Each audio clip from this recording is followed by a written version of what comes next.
You are listening to Your Practice Made Perfect, support, protection, and advice for practicing medical professionals. Brought to you by SVMIC. Hello, thanks for joining us. My name is Brian Fortenberry. Got a great podcast this week. We're going to be talking about strategic planning and that process, and there's a lot that can be involved in that, and we've got two great people here that are going to help us out. From SVMIC, we have Mr. Steve Dickens. Thanks for being here. And also, Sarah Ligon is here. Welcome, guys. Thank you, Brian. Thanks for having us. Well, before we get started and get into this process that we're going to talk about, tell us a little bit about yourselves and tell us a little bit about your background for our listeners. Steve, go ahead. Thank you, Brian. Steve Dickens. I'm currently the Vice President of Medical Practice Services at SVMIC. Have spent the last 25 years working in healthcare in a variety of roles, including the last 10 years at SVMIC. Managed several different practices over the years, hospital background, home care background, served as chair of the National MGMA, and I'm just happy to be here with the opportunity to help practice executives and physicians. Well, thank you. Having had the pleasure of working with you, I happen to know you're incredibly intelligent, certainly in this area, and you are a great resource, and thank you for taking the time. And Sarah, the same to you. Tell us a little bit about yourself. Yeah, so I'm the current administrator for Old Harding Pediatrics here in Nashville. I grew up there. I have a background in education, but I've been at Old Harding for 20 years. Sort of just fell into that and found that healthcare was a love of mine, and so that's what I'm doing now. I'm a past president of TMGMA and Nashville MGMA. And well, we have the minds for this with all this MGMA background.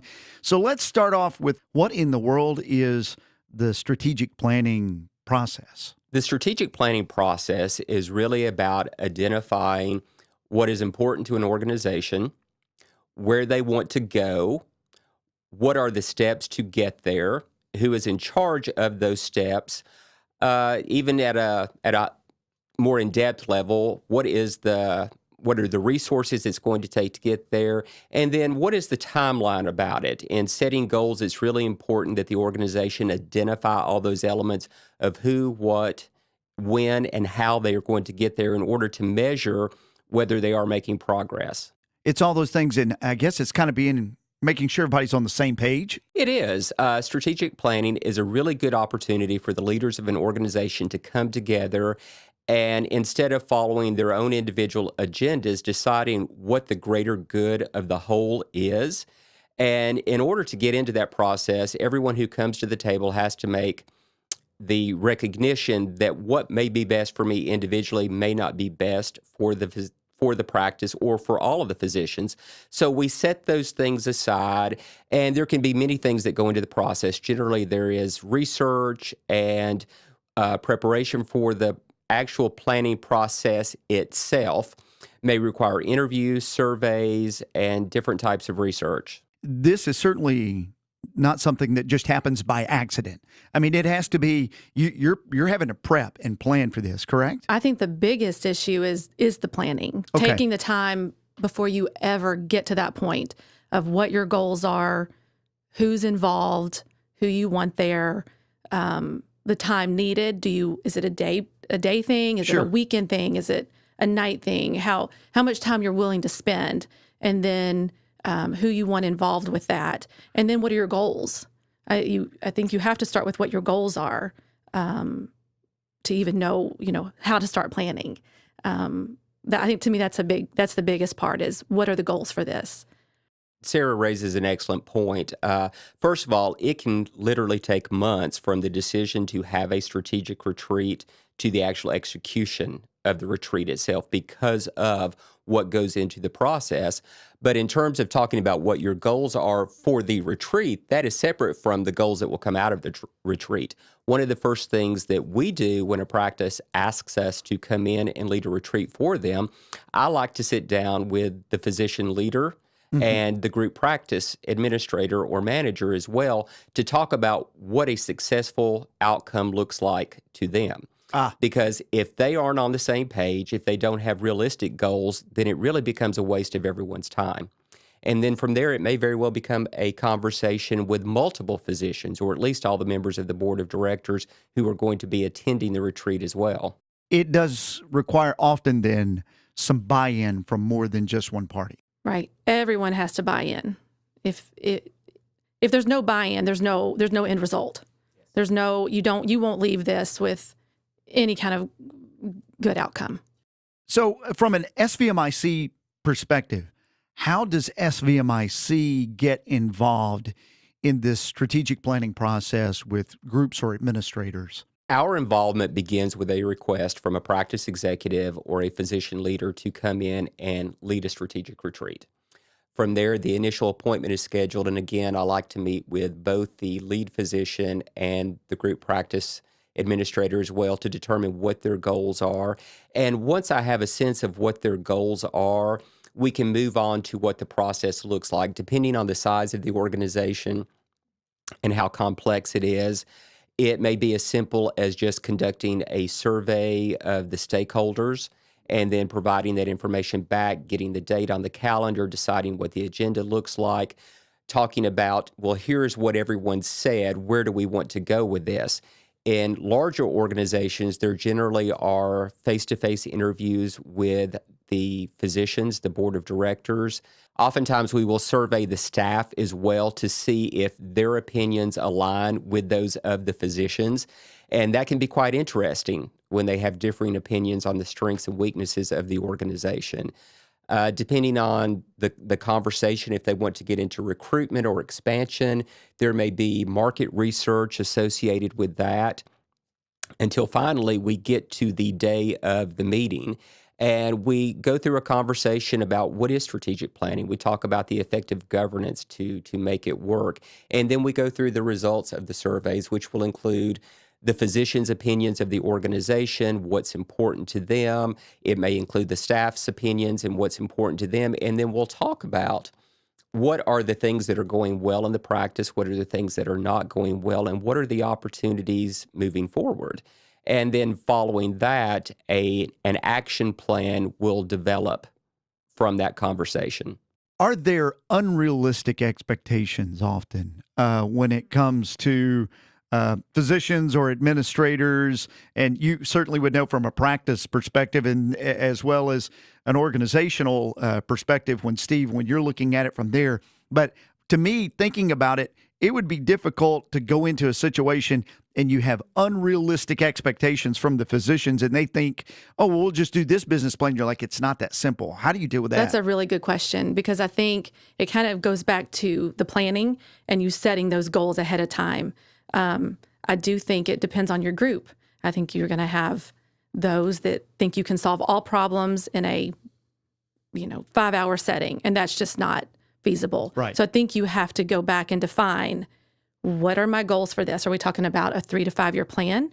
Are we just talking about financial issues today? Are we talking, what are our goals? So I think that is incumbent on a little bit of your administrator and whoever is going to help you mediate that to set that foundation for the goals. We are not talking about, we cannot tackle that issue in this setting today. We're going to tackle these issues. And I think during that session, you have to be willing to say, we're not talking about that today. Let's get back on task. Like I think it's all about sort of controlling the situation, sticking with what you planned, sticking with the goals at hand. And also just, again, setting those realistic expectations of what is doable in that. I also think one issue we find in healthcare and group practices and hospitals, everywhere, is that you probably need to do them more often. We don't do them enough. It's time consuming. Planning's difficult. It takes money. It takes brain power. And so I think that's another problem. If we did them more often, you would solve a lot more issues, but you can't solve the world's problems in a weekend. Right. So doing them more often, I think, would also be helpful. Steve, how do you like coming into that situation as maybe an outsider and you're coming into facilitate or assist? How do you help that process of unrealistic expectations or keeping them on track? There are a couple of ways. First of all, It is about the lead up to the strategic retreat. And anytime I begin a strategic meeting, I always begin with a conversation about the elements that are required to be successful and about what it is that we're trying to accomplish. Sometimes the conversation is simply about agreeing that something needs to change. And everyone has to go into it with the understanding that we are not going to solve the world's problems in a day or a weekend, and that it is an ongoing process, which brings up a really good point that Sarah made. We really don't do 3 to 5 year strategic plans anymore. Healthcare is evolving at such a rapid pace. We're finding most organizations are looking at a 12 to 24 month plan and reassessing more frequently. And when I say most groups are doing that, I mean the groups that are doing strategic planning.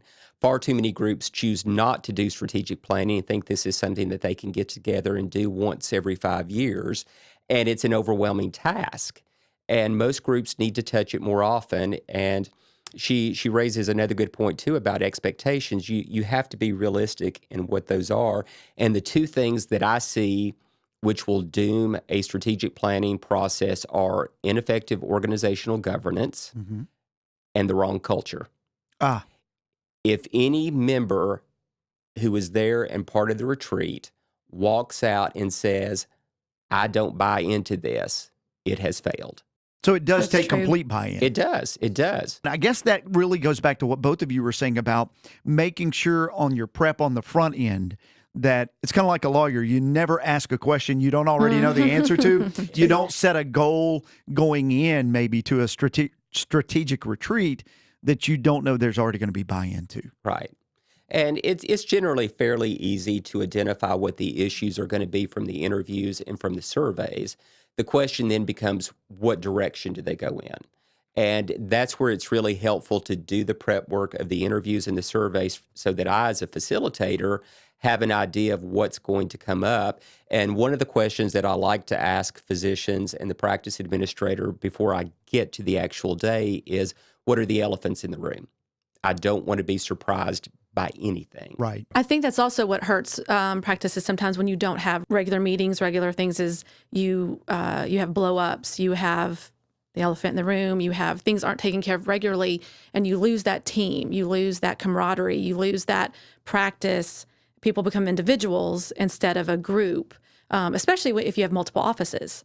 You don't see each other all the time. So I think that's even more important when you have multiple sites, bigger sites. I mean, it's just important for a 2-doc practice to do this. But, I think the bigger you are, it's more important to do it more often because you lose that team. Everybody starts to become an individual, and then you spring a retreat or a planning meeting, whatever it is, on a group, and it's that's when things are aired versus along the way. And then when you get to these, you can't deal with the business, you can't plan, you can't do the important things because you've lost that camaraderie. And it becomes about the individual and not the team. That is a great point. I did a retreat a few months ago, and it was a large group, and physicians represented multiple office locations. And so it took a while for them to warm up to one another. And as the day went on, there were things that came up. Oh, well, I didn't know that, or well, we should have discussed that. Why didn't you call me with that? And so it's easy to get distracted. So it's very important for the facilitator to keep a focus on the day. And it is very tough for physicians sometimes to be told, okay, you've talked enough. This is not pertinent. This is not what we're going to do. Well, you can address that at your next board meeting, or we need to move that over and pick that back up later. And it is a tough role for the facilitator, but it is about making sure that the people who aren't saying anything, pulling out of them to get buy-in or to find out if they don't agree. And it's fine if everyone doesn't agree. Right. But by the time that you leave, we have to have come to some consensus. That's a great point, because the person that is not as vocal or doesn't have that outgoing personality may sit in the corner, and then you get to after the meeting, they said nothing, but they don't buy in. As you said, if the person that doesn't buy in, there can be one, and it's failed already. And so that is, you really have to make sure there's open communication. And to your point, Sarah, whenever you're talking about multiple locations like that, you get these silos. That's the cliche word that everybody uses. But when you get together, everybody always goes into protective, defensive mode when it comes to their part of that. And so then you got to break that down before you can ever get even past that. When we were talking about how frequently you have these, and Steve, you were saying that some people aren't doing it at all, and certainly that's bad. But the 5 to 10 year healthcare seems to be changing so much, so fast with legislation and just technology in itself.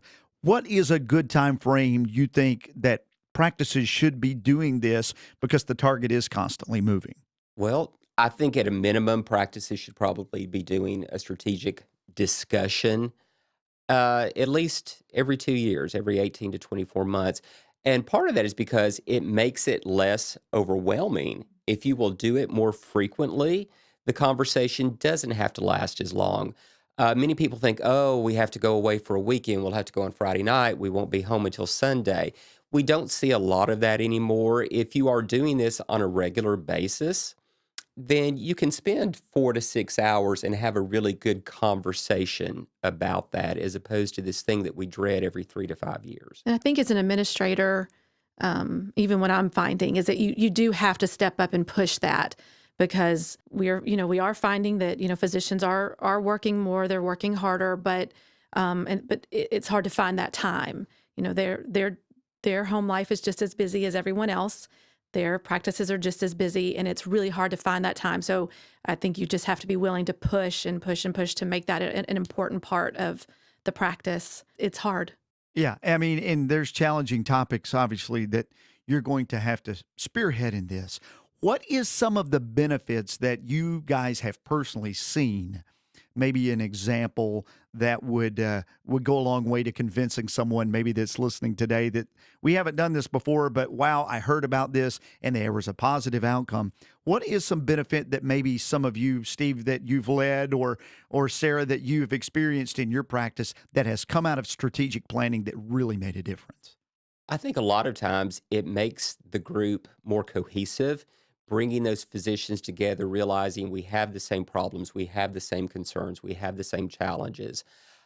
We oftentimes will do a financial assessment of the practice, or we'll do a compensation assessment of the practice, and they are surprised to find out that they are doing as well as their peers. In some cases, they're doing better than their peers, and that will give them a lot of comfort in getting that information, and it helps them make decisions about, do we want to invest money here? Can we afford to do this? Where these things are going better?